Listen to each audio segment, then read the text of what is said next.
Hi guys, how are you? Okay, so today we're going to continue coloring our fall pumpkin. We are making sure that we are adding orange to at least each section, whether it's in the design or whether it's in the background, okay? So for this one, we did like a peachy orange. The snake has some orange, but I think we can easily make the background orange.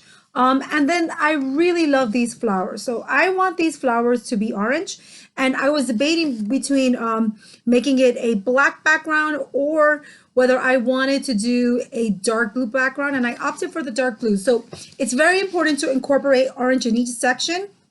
And it's also important that the background is not the exact same color as the thing that you're focusing on, whether it's flowers, whether it's clouds, whether it's popcorn. It's very important that it is not the same color. So because we need to create contrast and it helps our artwork pop out. So let's go.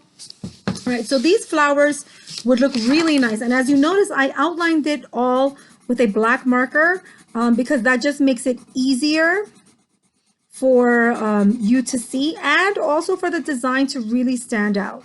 You don't have to do it, but it does make a difference, I think. So if you notice, I am coloring almost all the way through. I kind of want to leave a tiny bit of color that is a little different on the ends. And I think I'm kind of leaning towards a red or a pink. I think I'm going to go with pink because I do like the combination of orange and pink. And I don't want the color to be just one color. So the tips are going to be like a hot pink, but the most of the color is going to be that pretty orange because it is a fall color and it is the color of the pumpkin. So I'm just going to go ahead and color all those tips so that they can be a nice, pretty hot pink.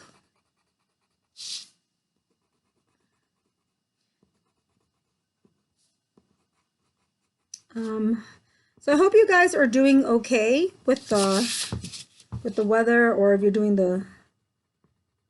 things and finding things. I find that when we're creative, it really makes you happier. And I usually like to do it while I listen to some music, but we're not doing that today, so that's okay. And then I also like to make sure that my work, whenever I do it, looks nice. And this is just perfect because even if you don't celebrate Halloween, which I don't, but you can easily have your house decorated with some pretty things that are fall-like, which are the pumpkin.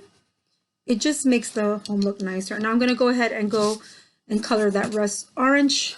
My colored pencil broke, so I'm going to just go ahead and sharpen that. The other thing that we want to do, and I'll probably do right after that, is also color this. So when you color the stripes, it's really important that when you are coloring the stripe area, that the colors complement each other because you want it to create a gradient of a color. That might be the one section that I might not do orange, or maybe that'll be like one tiny section because I really would love to focus on a different color scheme that is not orange. But I think I got to think that one out because I do want it to look like fall, and I do want it to have the color scheme that kind of could be a gradient color. But if I do that, that means that I'm stuck with doing orange. And I feel like I want to take advantage of those stripes and not just make it look like ordinary stripes. And there are only so many orange different variations of color. So I kind of wanted to add a blue or a turquoise because those are some of my favorite colors in terms of stripes. So if I'm going to try to do a close-up so you can see these flowers, because I think they look really pretty. Having two colors on a flower just make it that much prettier, and you don't want to go that far from the other color, but it looks really nice. So you have like the tips are hot pink. So I'm going to go ahead and get my dark blue. I could easily do that with purple, but I think dark blue will create a better contrast. So I'm going to go in and then just color a nice dark blue.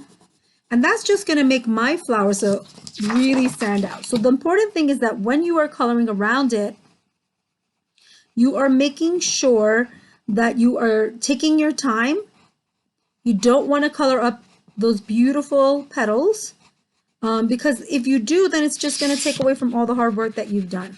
I'm going in one direction for the most part, except when I'm going into those little corners and things like that. I don't want to go that far. So this is the idea. The idea is that I'm going to be coloring the background all dark blue.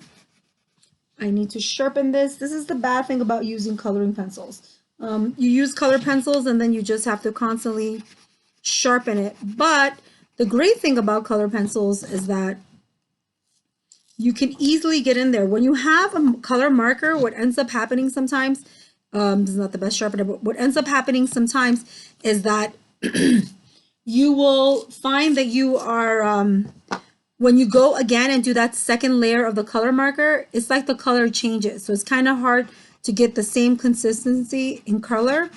I think you achieve it much better with paint and with color pencils. I could also have done a crayon, but unless I have very thin pointed crayons, it's going to be hard to get into those little cracks. And we want to make sure that that is completely covered in blue. I'm going to actually continue this part later. So this is repetitive and I don't want to be repetitive. I'm going to go ahead and do this. So I'm going to take a mini break from this. We know that we're going to color all of this a dark blue, but I want to get started with this because I want you guys to try to imagine what color combinations look super great.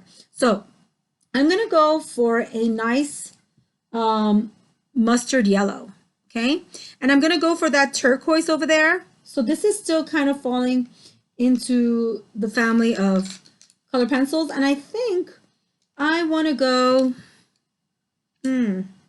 still debating about that orange. Maybe I will go with that orange. And then I want to add one more color. And so these are kind of like fall colors, right? We have with the exception of the turquoise, but they're kind of in the fall color family. So what I'm going to do is I'm going to first I don't want to do the orange next to this because that will kind of mess up my flower. And that's what's kind of making me say, you know what, Lena? Don't go with orange because then this will kind of blend in. So I'm going to go with red. So the first one, is important that you're constantly repeating the same color scheme. I'm going to go now with the yellow. And I'm actually, you know what? I'm not going to go with the turquoise. I decided I'm not going to go that route. I'm going to go the route of the Bolivian flag. So some of you guys know, this is my message. Some of you guys know that I am from Bolivia. Some of you guys don't know that. So even though I am American, I was born in Bolivia. So this would be the color of my flag, which is red, yellow, green. So that's the little special information that I have. So I'm going to continue going and repeating that. So these are still kind of in the fall color family because you do have, it's not a regular bright yellow, it's kind of a mustard yellow, which is something that we see when the trees are changing colors. We might see that sort of kind of not completely bright yellow, although you will see that bright yellow. And darker green reminds me of the pine trees. And red, which is not orange, but it's not that far from the idea of orange. So I am repeating it. And what I like about this section, although I really, to be honest, I probably would have liked a different color scheme, is that when you are doing these specifically, it's really good to make the lines curve because that creates the sensation of a 3D effect. And you want to be able to make it look sort of like it's popping out in its curve. So it doesn't look like flat. If you make the line straight, it doesn't have that same effect. Okay, again, we are repeating it.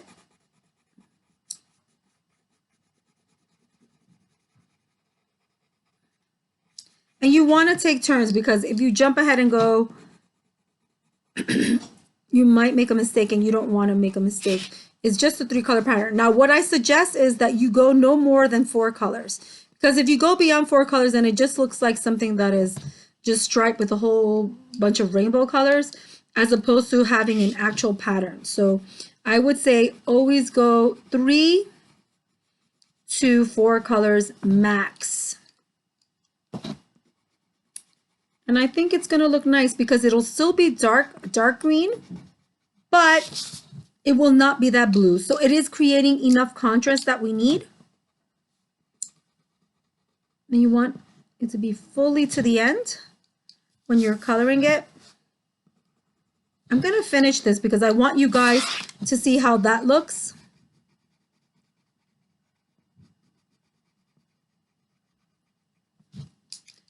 And I'm sorry if it seems repetitive, but I do want you to be able to see the end effect of this.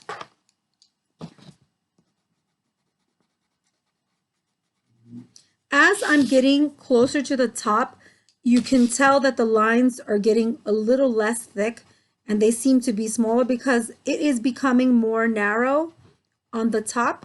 And that's just because of the way the pumpkin is curved. It gets those divisions become a little bit more narrow. So that's why that top part looks, the lines are more narrow, a little slight bit more narrow, not that much narrow, but it does definitely look pretty cool, I would say. So we want to get that last bit over there. And then yellow. And I'm going to quickly try to color at least the top section over here.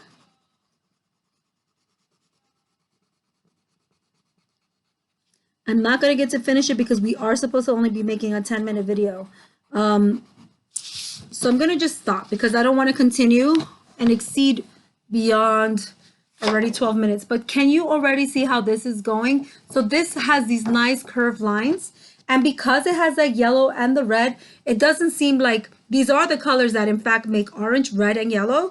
And you have that pretty blue with the flowers. I will try to post another picture, a picture of when I'm finished. So remember, I did use the colors of the Bolivian flag. I can't wait to see how this will turn out when I finish it. All right then, have a good one. Bye.